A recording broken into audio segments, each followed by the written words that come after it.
Espíritu entre nosotros. Pues buenas tardes y bienvenidos a la introducción al Antiguo Testamento. Volvemos a retomar otra vez las clases que estamos dando, y la última que estuvimos viendo fue el final del profeta Ezequiel. Así que hemos terminado con ese profeta, tiene 48 capítulos, ya dijimos que empieza con una visión de Dios, su gloria, la aproximación de su gloria, y luego termina con otra visión también de la gloria de Dios, pero esta vez en la ciudad, con su pueblo, juntamente con su pueblo. Y ahora entonces vamos a empezar el profeta Daniel, que está en nuestras Biblias en ese orden detrás de Ezequiel. Me gustaría que fuéramos un momento en el manual a la página 144, porque para situarnos un poquito históricamente acerca de lo que sucedió en aquel entonces. Tenemos ahí esa tabla cronológica que nos explica entonces las fechas aproximadas de los acontecimientos que el libro de Daniel relata. Tenemos ahí en la columna del centro, la columna verde, hay un error, donde pone abajo Darío I. Ese Darío I no es primero, sino es Darío el Medo. Darío el Medo, así que si tenéis algo para corregirlo, tacharlo de primero y poner el Medo, porque Darío I fue el monarca que vivió años después. Luego, cuando los judíos regresan otra vez de Babilonia a su tierra, y entonces está mandando este rey que sí se llama Darío I, pero el que corresponde aquí entonces es Darío el Medo. En la columna de la derecha de los persas tenemos a los griegos. Hay un gobernante muy famoso en aquel entonces que se llamó Solón, que pues fue un gobernante destacado por las leyes que dictó, y luego también abajo están las guerras persas que se libraron entre griegos y persas. Y a la columna de la derecha tenemos los romanos con la civilización etrusca. Los etruscos fueron un pueblo que vivió en la península itálica durante bastante tiempo, y fue por medio de ellos como nos legaron el alfabeto romano, el alfabeto que nosotros utilizamos para escribir y leer en español y en muchos otros idiomas. Nos vino a través de los etruscos, que lo tomaron de los griegos, es decir, hicieron una modificación del alfabeto griego y lo convirtieron en el alfabeto que nosotros utilizamos ahora. Estamos aquí entonces en el libro de Daniel. El tiempo en el que se producen los acontecimientos que relatan el libro son aproximadamente de 70 años. Aquí he puesto algunas divisiones, un análisis de lo que es una introducción al libro en general. Entonces, el tiempo que duran los acontecimientos es 70 años, desde que Daniel es llevado en su juventud a Babilonia, juntamente con otros cautivos, hasta los capítulos finales del libro, cuando él ya es un hombre anciano. En el capítulo 1, versículo 1, si comenzamos a leerlo, dice: en el año tercero del reinado de Joacim, rey de Judá, vino Nabucodonosor, rey de Babilonia, a Jerusalén y la sitió. Y fue con este asedio entonces cuando se produce el cautiverio de algunos de los judíos que son llevados a Babilonia. Y en esta primera deportación es cuando Daniel, juntamente con otros jóvenes, otros de la estirpe real y de la nobleza, van a ser llevados allí a Babilonia. Es decir, Daniel va a vivir en el mismo tiempo que Ezequiel. Lo que pasa es que Ezequiel va a ser llevado en la segunda deportación unos años después, pero ambos van a coincidir, van a ser contemporáneos. que Daniel realmente fue un personaje que vivió en esta época se demuestra por el hecho de que Ezequiel, que es su contemporáneo, hace referencias en su libro a Daniel. Lo digo porque ha habido comentaristas, hay comentaristas que hablan de que Daniel es un libro que fue compuesto muy posteriormente a los hechos aquí relatados, e incluso que Daniel fue un personaje ficticio, un personaje de la imaginación, que no fue histórico, que no fue real, pero no es cierto. Porque, como digo, Ezequiel en su libro menciona a Daniel como un personaje real que existe y además cuya fama ya era conocida en muchos lugares. Si vamos un momentito a ese libro de Ezequiel, al capítulo 14 y versículo 14,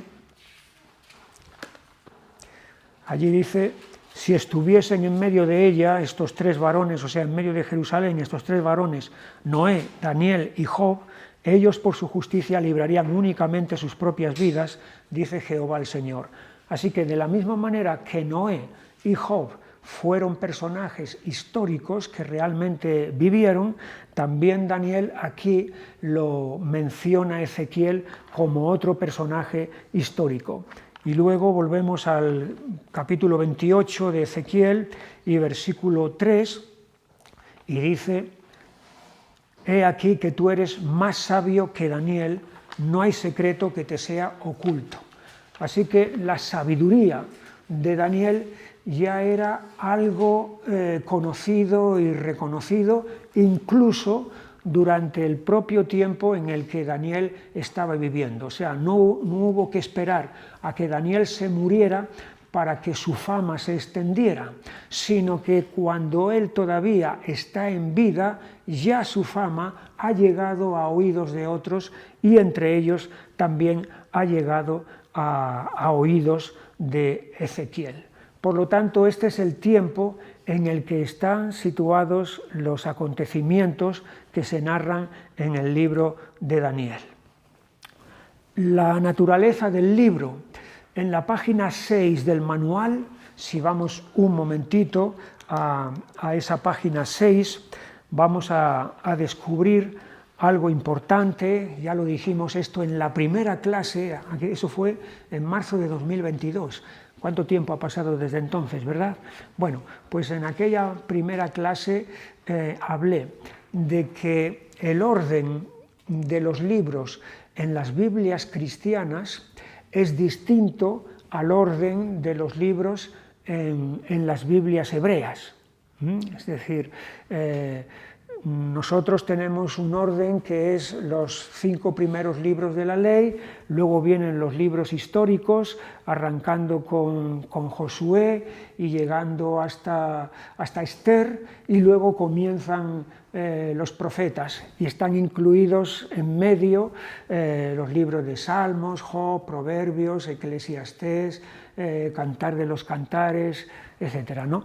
Entonces, pero el orden en las Biblias hebreas, es decir, el orden según los judíos, es primero los 5 primeros libros de Moisés, entonces luego llegan los libros históricos, Josué, Jueces, 1 Samuel, 2 de Samuel, etcétera, llegando hasta 2 de Reyes. Esos son, ellos le llaman los profetas anteriores o los profetas primeros, y luego vienen los profetas postreros, que son Isaías, Jeremías, Ezequiel, no Daniel, Oseas, Joel, Amós, Abdías, etcétera. Y luego está la tercera sección para los judíos, que son los escritos, que son un conjunto de libros variados, entre los cuales están Salmos, Job, Proverbios, Eclesiastés, Ruth, Lamentaciones y Daniel. Es decir, Daniel, los judíos no lo meten entre los profetas, sino lo meten en esa otra sección que se llaman los escritos. Hay una buena razón para que Daniel no sea incluido entre los profetas, y hay una buena razón para que sea incluido entre los profetas. La buena razón para que Daniel no esté incluido entre los profetas es porque Daniel no es un profeta tal cual hemos visto como son Isaías, Jeremías, Ezequiel, o como veremos que fueron Oseas, Joel, Amós. La característica que dijimos de los profetas es que eran predicadores, llamando al arrepentimiento, denunciando el pecado, llamando a la nación a la conversión. Una y otra vez, esa es su tarea, ese es su mensaje. Eso es lo que hacen todos ellos. Pero no vemos esta cualidad en Daniel. Él no es un predicador. Él no ha sido puesto por Dios en la corte en Babilonia para llamar al arrepentimiento, para denunciar el pecado, la conversión, etc. De hecho, hay solamente un pasaje en el libro de Daniel, en el capítulo 5 y versículos 22 y 23, en el que él hace esto a Belsasar, al rey Belsasar: y tú, su hijo Belsasar, no has humillado tu corazón sabiendo todo esto, sino que contra el Señor del cielo te has ensoberbecido e hiciste traer delante de ti los vasos de su casa, y tú y tus grandes, tus mujeres y tus concubinas bebisteis vino en ellos. Además de esto diste alabanza a dioses de plata y oro, de bronce, de hierro, de madera y de piedra, que ni ven, ni oyen, ni saben, y al Dios en cuya mano está tu vida y cuyos son todos tus caminos, nunca honraste. Aquí estamos viendo a Daniel que está reprendiendo, está recriminando a este rey, a Belsasar, que ha organizado una orgía, ha organizado un festín, y está utilizando los vasos sagrados que Nabucodonosor había llevado del templo a Babilonia, los está utilizando para emborracharse él y todos los que están con él. Y es aquí cuando Daniel entonces está amonestando, está reprendiendo duramente a Belsasar por este acto que está cometiendo. Pero salvo este momento aquí, nunca vemos en Daniel que él esté predicando como hemos visto que Isaías lo hizo, que Jeremías lo hizo, que Ezequiel lo hizo y que los demás profetas también lo hicieron. Entonces es por esta característica que los judíos no metieron a Daniel entre los libros proféticos.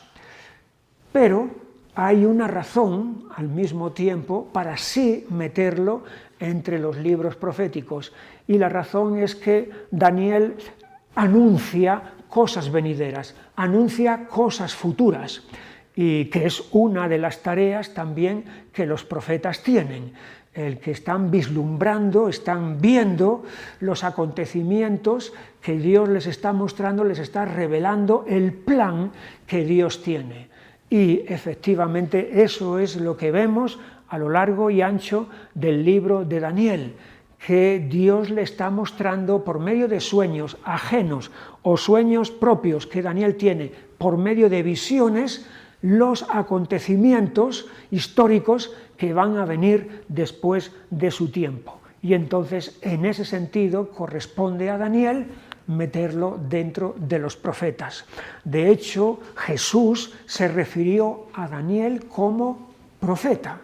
En el pasaje de Mateo 24 y versículo 15, cuando Jesús está hablando acerca de los acontecimientos que han de venir, dice allí: por tanto, cuando veáis en el lugar santo la abominación desoladora de que habló el profeta Daniel, el que lea entienda. Así que Jesús está denominando aquí a Daniel con el término de profeta. Hay una peculiaridad que este libro de Daniel tiene, y es que fue escrito en dos lenguas diferentes, que son la hebrea y la aramea. Todo el Antiguo Testamento, menos Daniel y algunas partes de Esdras, todo el Antiguo Testamento fue escrito en hebreo. Lo mismo que el Nuevo Testamento fue todo ello escrito en griego. Bueno, Todo el Antiguo Testamento fue escrito en hebreo, menos unas partes de, como he dicho, de Daniel, que fueron escritas en arameo. El arameo era la lengua internacional de aquel tiempo, era la lengua de la diplomacia, era la lengua de la literatura, era algo parecido a lo que el inglés es en nuestros días. Tú, si hablas inglés, te puedes mover prácticamente por cualquier sitio, porque es la lengua internacional.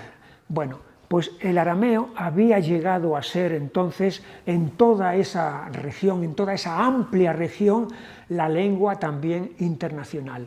El hebreo era solamente la lengua de los hebreos, es decir, era la lengua de los israelitas, la lengua de los judíos, pero el arameo era toda esa lengua entonces extensiva. Y concretamente, desde el capítulo 2 de Daniel, en el versículo 4,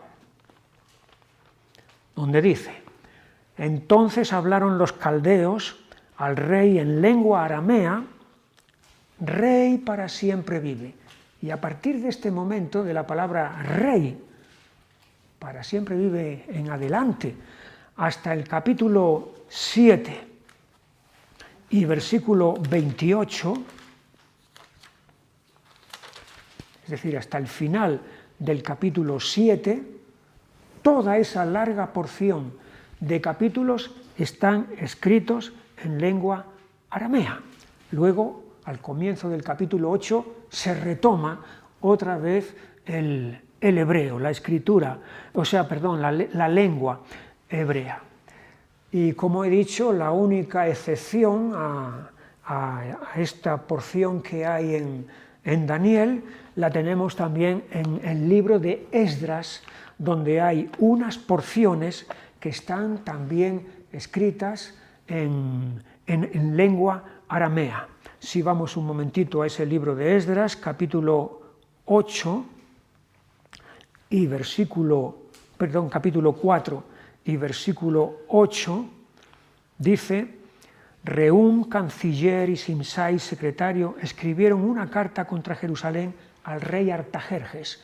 El rey Artajerjes es el rey que está al mando de toda la gran región de Oriente Medio en aquel entonces, y entonces toda esta carta que aquí se menciona, hasta el capítulo 6 y versículo 18, pusieron a los sacerdotes en sus turnos y a los levitas en sus clases para el servicio de Dios en Jerusalén, conforme a lo escrito en el libro de Moisés. Toda esa larga porción está escrita también en lengua aramea. Y luego además hay otro pasaje en el siguiente capítulo 7 y versículo 12. Artajerjes, rey de reyes, a Esdras, sacerdote y escriba erudito en la ley del Dios del cielo, paz. Desde aquí hasta el versículo 26 igualmente es otro pasaje que está en lengua aramea. Es una peculiaridad que tienen estos dos libros, y podíamos preguntarnos por qué Daniel hay una parte que está en lengua hebrea y otra en lengua aramea. El hebreo representa lo limitado, lo que está limitado solamente al pueblo hebreo, y el arameo representa lo que es general, lo que es universal. Y en ese sentido Daniel ya anticipa la universalidad del mensaje de Dios, que no es un mensaje meramente para un pueblo nada más, para el pueblo de Israel solamente y exclusivamente, y Dios no tiene nada que decirles a los demás pueblos, sino que sí tiene que decirles algo a todos los pueblos, además del pueblo de Israel, y por eso entonces hay esta inclusión aquí de la lengua aramea, de la lengua universal, de la lengua internacional, para decir Dios tiene algo, tiene mucho que decir, entonces no solamente al pueblo escogido, al pueblo de Israel, sino también a los demás pueblos.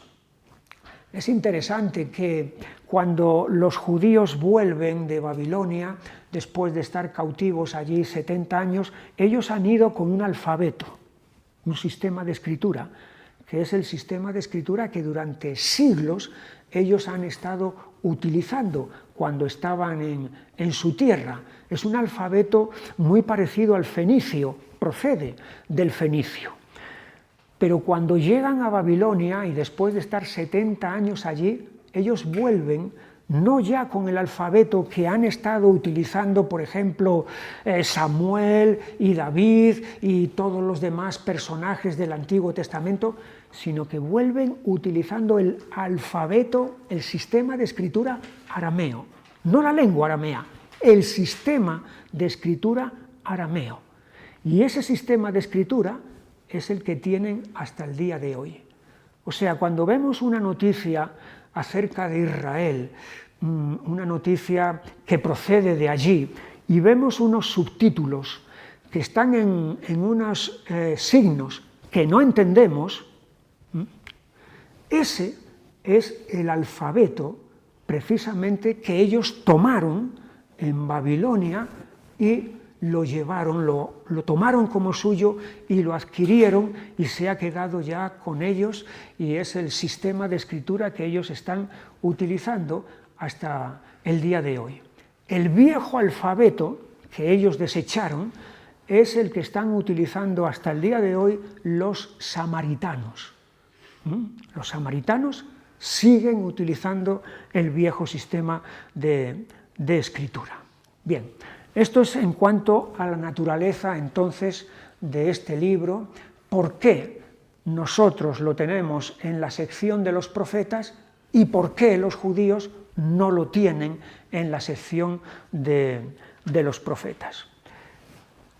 Una división, a grandes rasgos, del libro podía ser la que consiste de que los capítulos 1 al 8, si hemos leído el libro de Daniel, en su extensión, los capítulos 1 al 8 tienen como tema dominante los reinos de este mundo. Lo que tiene que ver con los grandes poderes de este mundo, ya sea Babilonia, Persia, Grecia, Roma, el desarrollo de los acontecimientos, etcétera, que tienen que ver con esos reinos. Desde el capítulo 9 hasta el capítulo 12, hay esta otra parte, en cambio, está más centrada en el pueblo de Dios. Así que una primera parte, del 1 al 8, está centrada en los reinos de este mundo, capítulos 9 al 12, en el pueblo de Dios. También llama la atención que en los primeros 7 capítulos el nombre de Daniel aparece en tercera persona.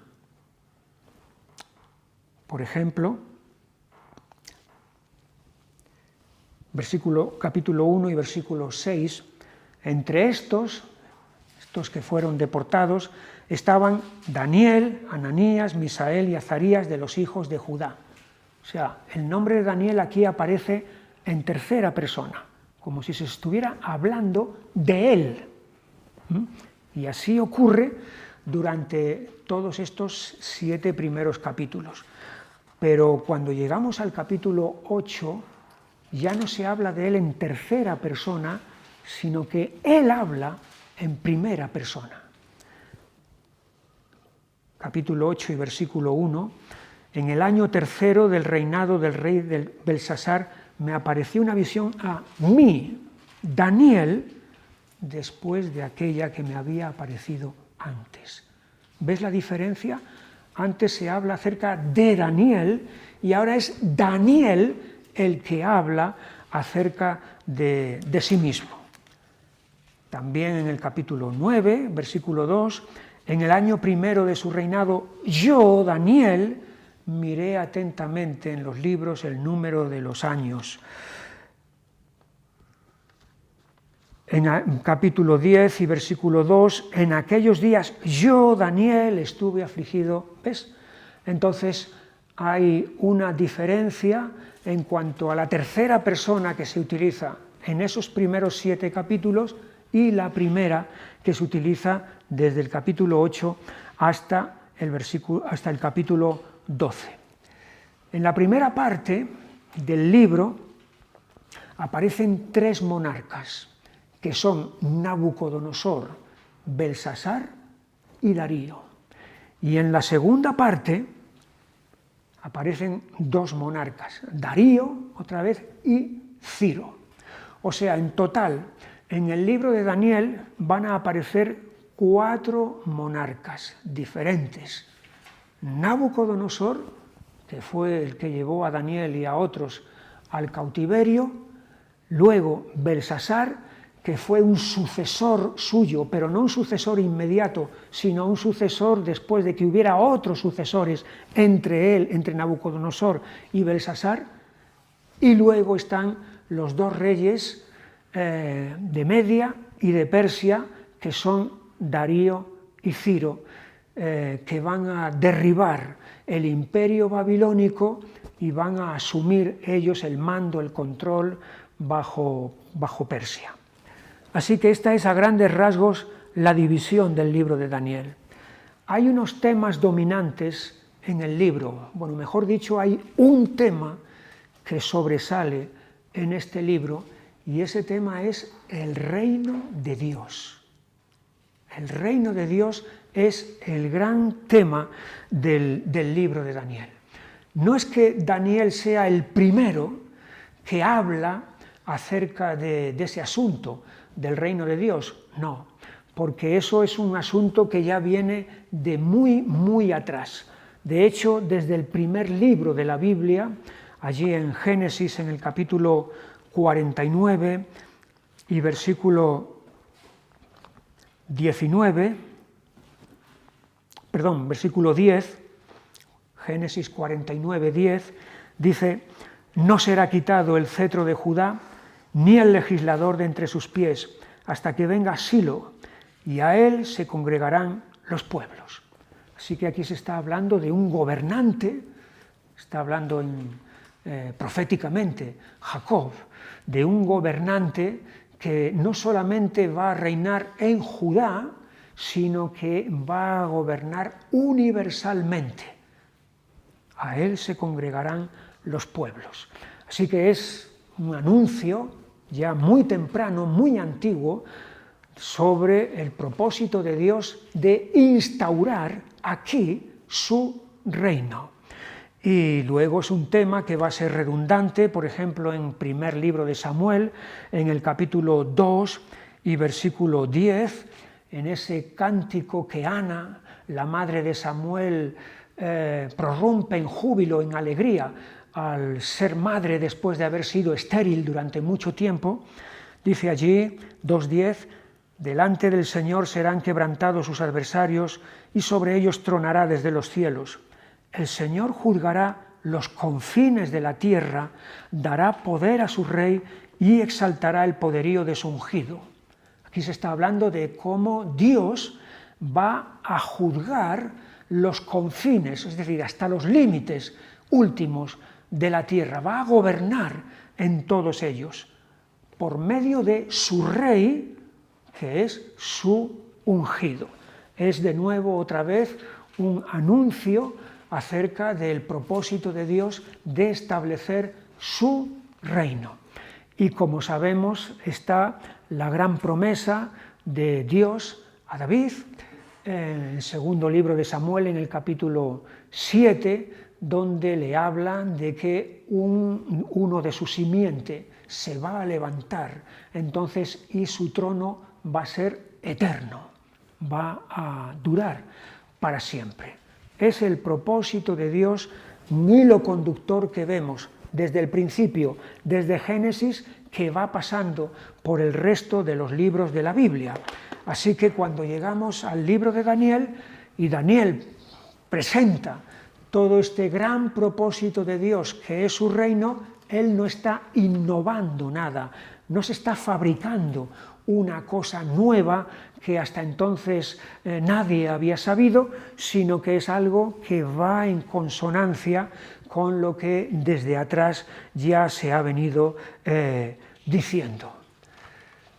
Y aunque cuando Daniel vive, el pueblo de Dios está en su punto más bajo de todos, porque ha perdido su independencia, ha perdido su tierra, ha perdido su soberanía, su reino, prácticamente lo ha perdido todo. Incluso en este momento tan oscuro de su existencia, el propósito de Dios, el plan de Dios sigue vigente, sigue manteniéndose, porque Dios no ha alterado sus planes, aunque su pueblo haya fracasado. Aunque su pueblo esté tan bajo, sin embargo, Dios mantiene adelante sus planes. Y ahí tenemos los grandes capítulos, el capítulo 2 y el capítulo 7. El capítulo 2, el sueño que Nabucodonosor tuvo acerca de esa gran imagen, la cabeza de oro, el pecho de plata, las piernas de bronce y luego los pies de hierro y de barro cocido, que anuncian entonces el carácter pasajero de los reinos de este mundo. Es un carácter transitorio, es temporal. Los reinos de este mundo, incluso los más grandes, los más poderosos, los más brillantes que se puedan pensar, Babilonia, por ejemplo, Persia, Roma, etc., son reinos que pasan, son reinos que desaparecen, aparecen, tienen su momento de esplendor y luego tienen su caída y desaparecen. Pero, en contraste con todos esos reinos, está el reino de Dios, que es imperecedero, que tiene unos comienzos insignificantes, una piedrecita pequeña, nada más, pero que al final se va a convertir en un gran monte que va a llenar toda la tierra y que va a permanecer para siempre. Es una lección no solamente acerca de esos grandes imperios, de esos 4 grandes imperios que ahí se nombran, sino acerca de todos los demás imperios que puedan venir o que puedan existir terrenales, para enseñarnos entonces que todos tienen una existencia efímera y que el reino de Dios finalmente es el que va a establecerse y va a permanecer para siempre. El gran tema de Daniel, como digo, el reino de Dios frente a los reinos de este mundo. Unido a ese gran tema del reino de Dios está el de la soberanía de Dios. La soberanía es el dominio que Dios tiene para hacer su voluntad, incluso aunque haya una resistencia, una hostilidad por parte de los hombres. Dios va a sacar adelante sus planes por su soberanía, es decir, por su capacidad para controlar y para dominar todos los acontecimientos que suceden aquí abajo. Esa soberanía la vemos en varias ocasiones a lo largo de este libro, por ejemplo en el capítulo 2 y versículo 47, y es aquí el mismo monarca pagano Nabucodonosor el que está confesando esta verdad. El rey habló a Daniel y dijo: ciertamente el Dios vuestro es Dios de dioses y Señor de los reyes, y el que revela los misterios, pues pudiste revelar este misterio. Fíjate los títulos que Nabucodonosor le da a Dios: Dios de dioses y Señor de los reyes. Es decir, es una manera, una forma de hablar en la que está expresando esa soberanía. En el capítulo 3 y versículos 28 y 29, entonces Nabucodonosor dijo: bendito sea el Dios de ellos, de Sadrach, Mesach y Abed-nego, que envió su ángel y libró a sus siervos que confiaron en él y que no cumplieron el edicto del rey y entregaron sus cuerpos antes que servir y adorar a otro Dios que su Dios. Por lo tanto, decreto que todo pueblo, nación o lengua que dijere blasfemia contra el Dios de Sadrach, Mesach y Abed-nego sea descuartizado y su casa convertida en muladar, por cuanto no hay Dios que pueda librar como éste. Es decir, Él los ha arrojado al horno de fuego, y los 3 muchachos que han sido arrojados al horno de fuego no se les quema ni un cabello de la cabeza, porque hay un 4.º personaje que ha entrado en ese horno de fuego, que es el que los está preservando de la destrucción. Y entonces es aquí donde Nabucodonosor reconoce: no hay Dios que pueda librar como este. Tiene el poder absoluto, tiene la soberanía total. Otra vez en el capítulo 4, versículo 34, mas al fin del tiempo yo, Nabucodonosor, alcé mis ojos al cielo y mi razón me fue devuelta, y bendije al Altísimo y alabé y glorifiqué al que vive para siempre, cuyo dominio es sempiterno y su reino por todas las edades. Todos los habitantes de la tierra son considerados como nada, y Él hace su voluntad en el ejército del cielo y en los habitantes de la tierra, y no hay quien detenga su mano y le diga: ¿qué haces? Claramente, enfáticamente, aquí de nuevo, otra vez, este rey pagano está llegando a la conclusión, está afirmando, está confesando no solamente la realidad del Dios de Israel, la existencia del Dios de Israel, sino su dominio absoluto, su soberanía sobre todas las cosas, las que están en los cielos y también las que están aquí abajo en la tierra. En el capítulo 5, versículo 26, esta es la interpretación del asunto. Mene, contó Dios tu reino y le ha puesto fin. Tekel, pesado has sido en balanza y fuiste hallado falto. Peres, tu reino ha sido roto y dado a los medos y a los persas. Es la interpretación de las 3 palabras que estaban escritas en la pared del palacio de Belsasar y que nadie pudo interpretar, pero Daniel vino y las interpretó y le está dando el mensaje de parte de Dios a este rey. Contó Dios tu reino y le ha puesto fin. Belsasar, tú creías que tu reino era por tu fuerza, era por tu poder, No, es Dios el que te lo ha dado y es Dios también el que le ha puesto fin. Por lo tanto, aquí vemos de nuevo otra vez la soberanía de Dios. Y finalmente en el capítulo siguiente, capítulo 6 y versículo 26,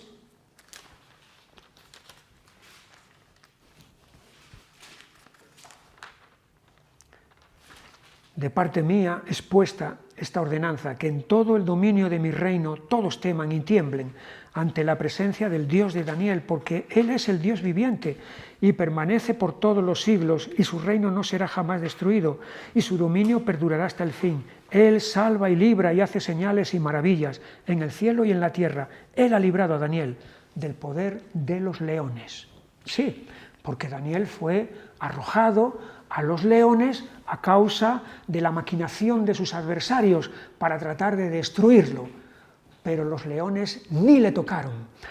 Cuando es sacado de allí y sus enemigos son echados dentro del foso de los leones, son los enemigos de Daniel los que son devorados instantáneamente por los leones. Y aquí es donde viene la confesión, esta vez no de Nabucodonosor, sino de Darío, ese rey Darío el Medo, el que está haciendo una confesión parecida a la que hizo Nabucodonosor. Él es el Dios viviente, su reino no será jamás destruido, su dominio perdurará hasta el fin. Así que una y otra vez vemos esta característica, este tema en el libro de Daniel, que es el de la soberanía de Dios, que va unido al reino de Dios. Porque ¿cómo puede alguien establecer un reino que venza a todos los demás reinos y que permanezca para siempre si no es soberano? Pero como aquí estamos ante alguien que es soberano, es decir, que es dominador sobre todo, entonces puede establecer ese reino suyo sobre todos los demás. Otro tema que sale aquí en el libro de Daniel es la persecución a la que está sujeto el pueblo de Dios por parte de sus enemigos. Daniel va a experimentar esa persecución.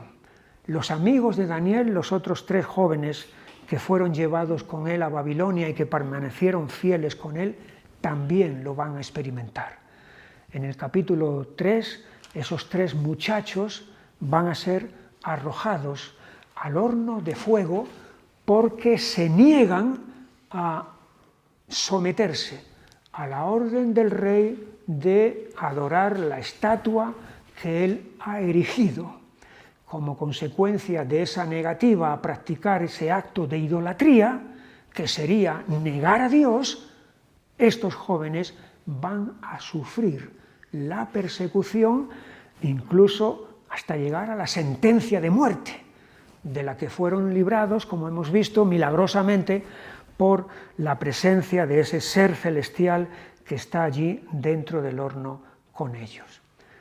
Pero también en el capítulo 6, Daniel es arrojado al foso de los leones por sus enemigos a causa de no someterse al mandato, al edicto que el rey ha proclamado de que cualquiera que ore a otro Dios que no sea al Dios del rey, entonces sea también llevado a la muerte. Como Daniel se niega a hacer eso, entonces va a sufrir la persecución y va a ser arrojado al foso de los leones.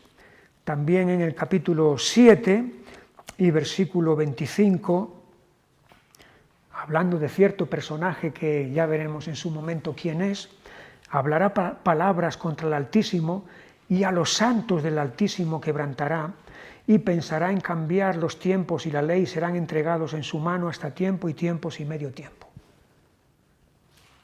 A los santos del Altísimo quebrantará, es decir, los va a perseguir, va a tratar de destruirlos, este personaje. Y otra vez en el capítulo 11 y versículo 31,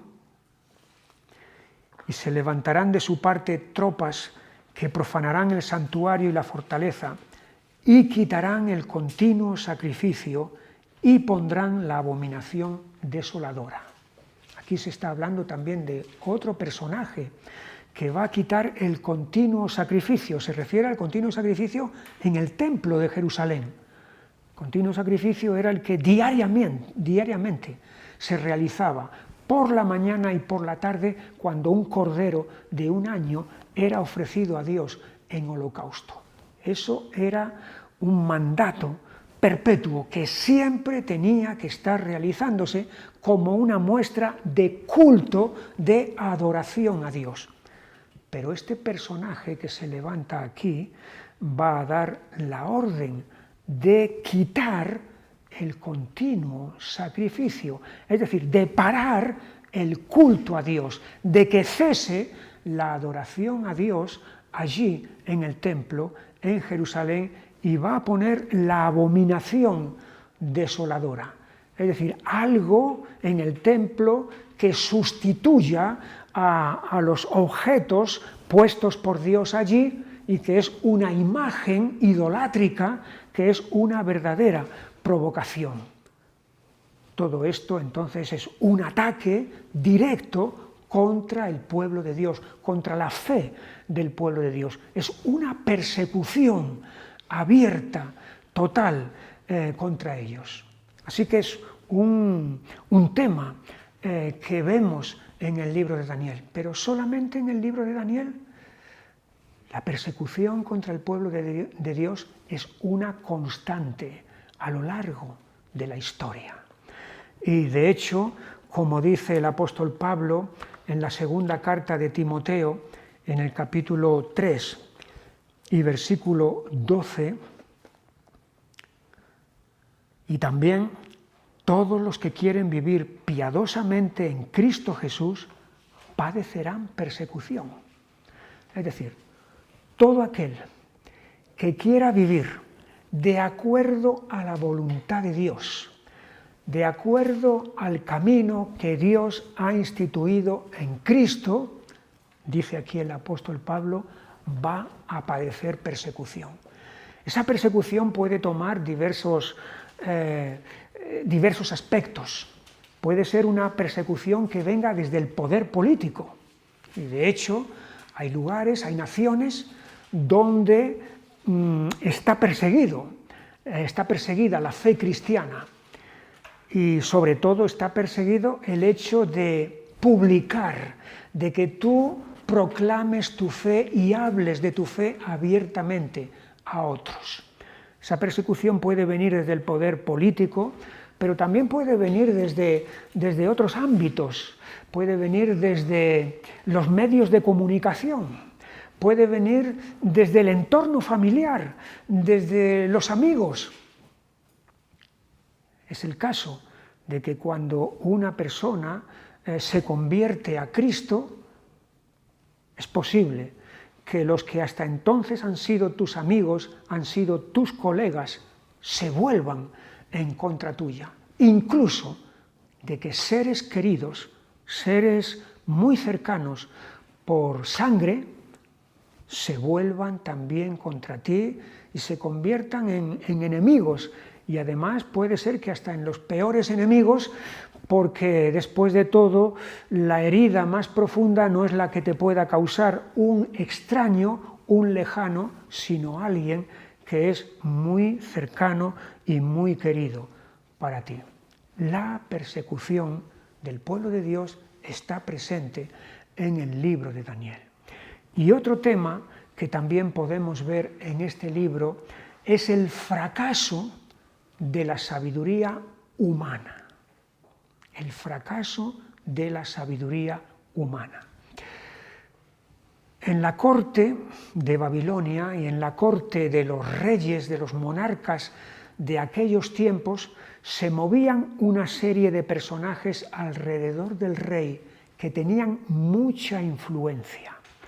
Eran una especie de consejeros y eran los magos, los adivinos, los astrólogos a los cuales los monarcas consultaban para que ciertas decisiones importantes que tenían que tomar les instruyeran y les dijeran qué era lo mejor que podían hacer. De tal manera que eran unas personas con mucho poder y mucha influencia. Y como digo, estaban en todas las cortes, en todos los palacios de aquel entonces. Por supuesto, también estaban en Babilonia. Ya lo vimos cuando vimos el libro de Éxodo, cómo Faraón estaba rodeado también de magos, adivinos y hechiceros, que cuando Moisés y Aarón se presentaron delante de él para decirle, deja ir a Israel para que sirva a Dios, fueron los magos y hechiceros los primeros que resistieron a lo que el mensaje que Moisés y Aarón estaban trayendo de parte de Dios. Así que tan antiguo como entonces ya existían esos personajes y ahora aquí en Daniel entonces también nos lo vamos a encontrar. Pero como he dicho antes, hay una constatación del fracaso rotundo de toda esta sabiduría humana que ellos tenían. El fracaso, por ejemplo, lo tenemos en el capítulo 2 y versículo 10, cuando Nabucodonosor, que ha tenido el sueño, y ellos le dicen, cuéntanos el sueño y te daremos la interpretación. Y él dice, no, decidme qué es lo que he soñado para que yo sepa que me lo podáis interpretar. Y entonces ellos le dijeron, pero nadie puede hacer eso, nadie sabe lo que tú has soñado. Versículo 10. Los caldeos respondieron delante del rey y dijeron, no hay hombre sobre la tierra que pueda declarar el asunto del rey. Además de esto, ningún rey, príncipe ni señor preguntó cosa semejante a ningún mago, ni astrólogo, ni caldeo. Y aquí es donde vemos entonces el fracaso de toda esta sabiduría humana que ellos tenían. El fracaso es que no pueden entrar en la mente del rey para averiguar qué es lo que el rey ha soñado. En contraste con ese fracaso está que Daniel le va a decir al rey qué es lo que ha soñado. No porque Daniel sea más listo que los otros, sino porque Dios le revela a Daniel qué es lo que el rey había soñado. No solamente este es el primer ejemplo de fracaso de la sabiduría humana, sino que en el capítulo 4,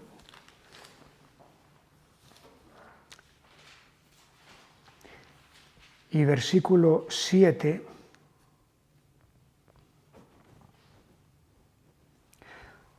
otra vez Nabucodonosor ha tenido un sueño, pero esta vez no les pide a ellos que le digan qué es lo que ha soñado, sino que les dé la interpretación, que le den la interpretación. Versículo 7. Y vinieron magos, astrólogos, caldeos y adivinos, y les dijo el sueño. Tienen la ventaja de que conocen el sueño, pero no me pudieron mostrar su interpretación. El anterior fracaso podríamos decir, bueno, es un fracaso lógico. ¿Quién puede hacer algo así? Pero aquí el fracaso ya es mayor, porque ahora sí conocen este otro sueño que el rey ha tenido y sin embargo son incapaces de darle la interpretación, cosa que Daniel va a poder hacer. Capítulo 5 y versículo 8 es la escena del banquete de Belsasar, en la orgía, en el festín ese, bebiendo vino en los vasos del templo de Jerusalén, y allí es donde aparecen en el encalado de la pared aquellas palabras misteriosas. ¿Qué querrán decir esas palabras? Capítulo 5 y versículo 7. El rey gritó en alta voz que hiciesen venir magos, caldeos y adivinos. Y dijo el rey a los sabios de Babilonia: cualquiera que lea esta escritura y me muestre su interpretación será vestido de púrpura, y un collar de oro llevará en su cuello, y será el tercer señor en el reino. Entonces fueron introducidos todos los sabios del rey, pero no pudieron leer la escritura ni mostrar al rey su interpretación.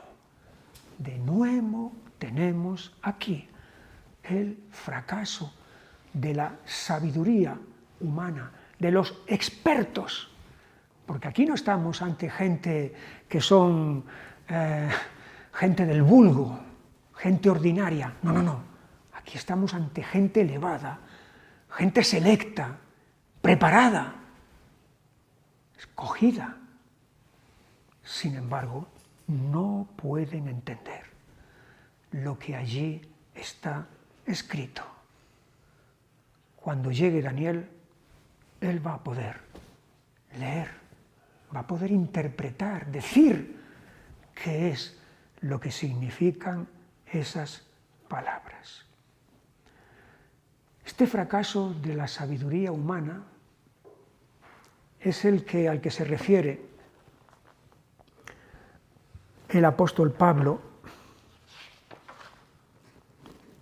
en la primera carta a los Corintios, en el capítulo 2, el versículo 6. Sin embargo, hablamos sabiduría entre los que han alcanzado madurez, y sabiduría no de este siglo, ni de los príncipes de este siglo que perecen, mas hablamos sabiduría de Dios en misterio, la sabiduría oculta, la cual Dios predestinó antes de los siglos para nuestra gloria, la que ninguno de los príncipes de este siglo conoció, porque si la hubieran conocido nunca habrían crucificado al Señor de gloria. Aquí se está hablando acerca de una sabiduría mundana, de una sabiduría humana, que es necedad, en contraste con una sabiduría celestial, una sabiduría que es de arriba, que es superior.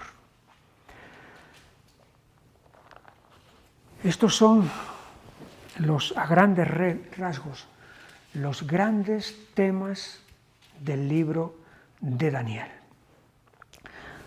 Hay un paralelismo que este libro de Daniel tiene con otro libro de la Biblia, y ese libro es Apocalipsis. Son libros que tienen un parecido porque ambos utilizan la simbología para transmitir ciertas verdades.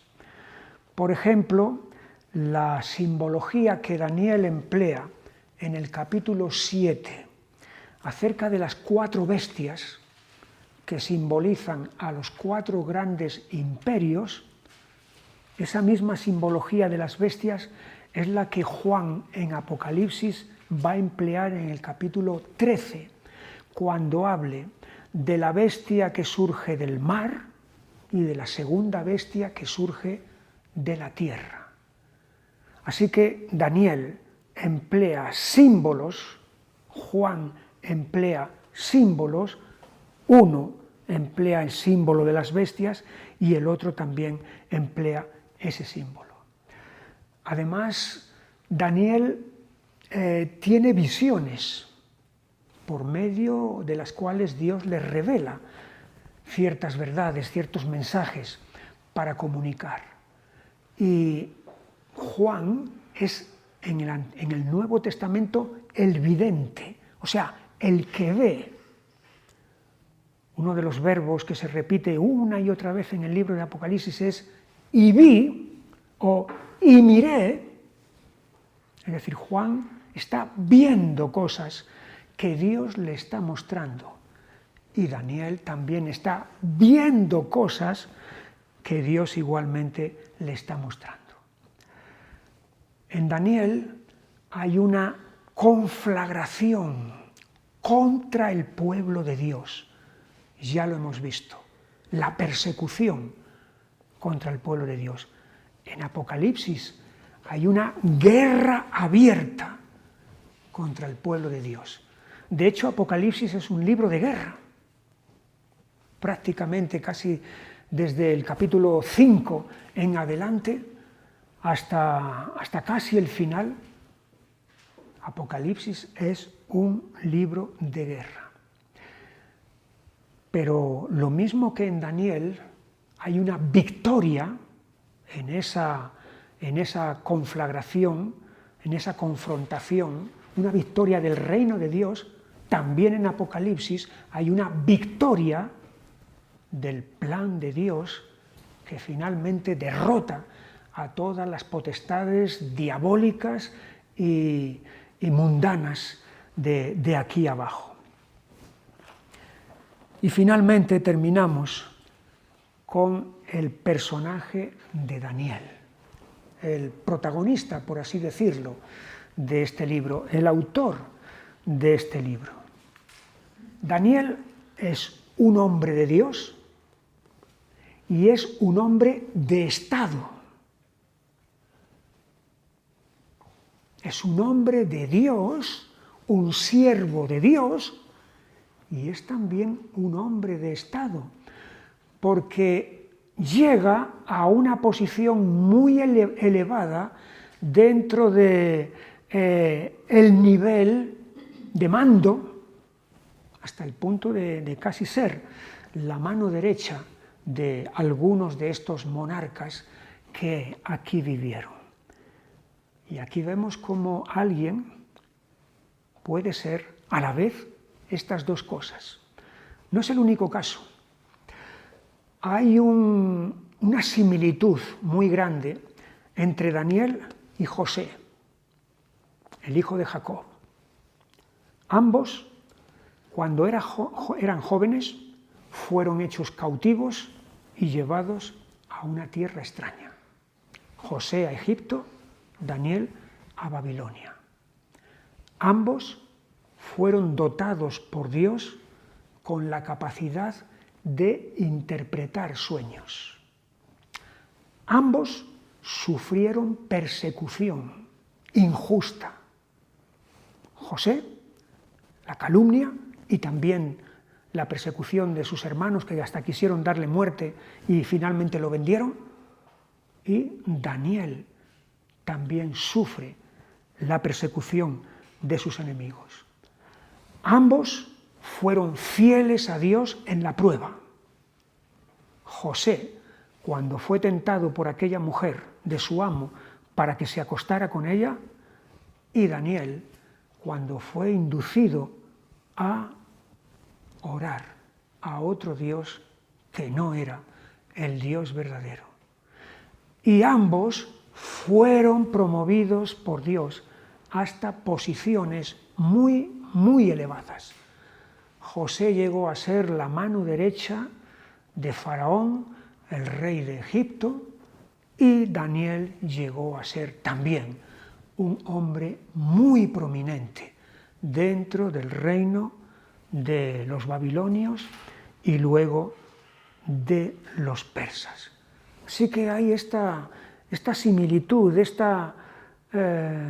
paralelismo, ¿no?, entre estos dos personajes de Daniel y de José. La característica que destaca en Daniel, la característica moral que destaca en Daniel es su integridad. Daniel es un hombre íntegro. En su juventud, cuando era un muchacho, y en su etapa adulta, cuando ya era un hombre mayor. Allí en el capítulo 1, cuando es un muchacho y es llevado a Babilonia, él permanece íntegro, sin querer adaptarse y amoldarse a todo aquello referente a las comidas que se le estaban ofreciendo, y luego va a permanecer íntegro también en su etapa de madurez, cuando, como hemos dicho, fue echado al foso de los leones por no querer negar a Dios. Llama la atención en Daniel que en un mundo como es el de la política, y Daniel se mueve en ese mundo de la política, está al lado del rey, está al lado de otros poderosos, este hombre que se mueve en el mundo de la política, y el mundo de la política es un mundo cambiante, es un mundo fluctuante, es un mundo donde las personas cambian sus principios, cambian de ideas según sea la conveniencia. Si ahora me conviene más pensar de esta manera, lo hago, pero si mañana, por pensar de esta manera, me voy a perjudicar, cambio mi pensamiento, cambio mis ideas y digo lo contrario de lo que hasta entonces he estado diciendo. Esto es lo que estamos viendo, lo que hemos visto y lo que veremos en el mundo de la política. Es así.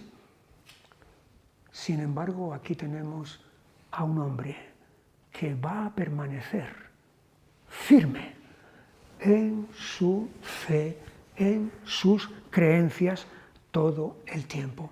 Es un hombre fiel a Dios, tanto cuando los vientos son favorables como cuando los vientos vienen en contra. Él no va a cambiar.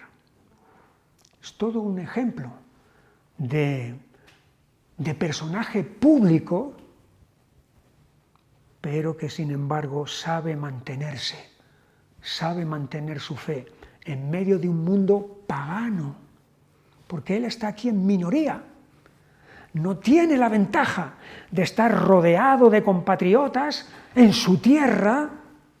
No. Está en una tierra extranjera, en una tierra pagana. Y está solo. Y sin embargo, él va a mantener esta integridad. O sea, Daniel es un ejemplo para jóvenes y es un ejemplo para mayores. Para jóvenes, capítulo 1. Para mayores, el resto de los capítulos, especialmente ese capítulo 6, de cómo permanecer en Dios en circunstancias hostiles, adversas. Cuando tantos cambian de parecer, aquí tenemos el ejemplo de este hombre, para el cual Dios es lo primero y lo más importante. Y todo lo demás, incluso la gloria de este mundo y todo lo que este mundo pueda ofrecer, es secundario. Y no va a cambiar a Dios por lo otro. Y finalmente, llama la atención también que Daniel va a permanecer en una posición, una vez que es elevado a esa posición alta, va a permanecer en esa posición con distintos monarcas, con distintos reyes. Es sabido que cuando alguien está al lado de un poderoso, si ese poderoso cae, el que está a su lado o los que están a su lado caen también. Claro, cuando el poderoso cae en desgracia, los que le han estado apoyando van a caer también con él en desgracia. Pero aquí tenemos a un hombre que está en la cúspide con Nabucodonosor, que sigue en la cúspide con Belsasar, que sigue en la cúspide con Darío y que sigue con Ciro. 4 reyes diferentes, incluso 2 de ellos, Nabucodonosor y Belsasar, son de caldeos de nación. Pero Darío ya no es un caldeo, es un medo. Y Ciro es persa. Son otras nacionalidades que se han apoderado del reino de Babilonia. Por lo tanto, Daniel, que estuvo con los que ahora son perdedores, se puede convertir fácilmente en un perdedor también, porque los otros pueden sospechar de él diciendo, cuidado con este que estuvo, que fue sostenido por nuestros enemigos. Pero sin embargo, los nuevos amos, Darío y Ciro, van a mantener a Daniel en el poder. ¿Cómo puede ser esto? Es un caso insólito, yo diría casi un caso único. ¿Cómo puede ser? Yo creo que hay 2 razones que explican esto. 1, Daniel tiene el favor de Dios. Este hombre fiel a Dios tiene el favor de Dios.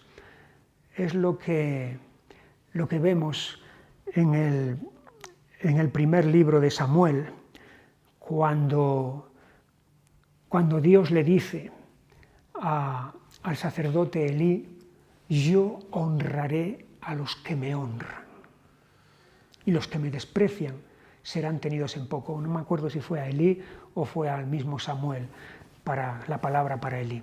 Pero bueno, yo honraré a los que me honran. ¿Honró Daniel a Dios?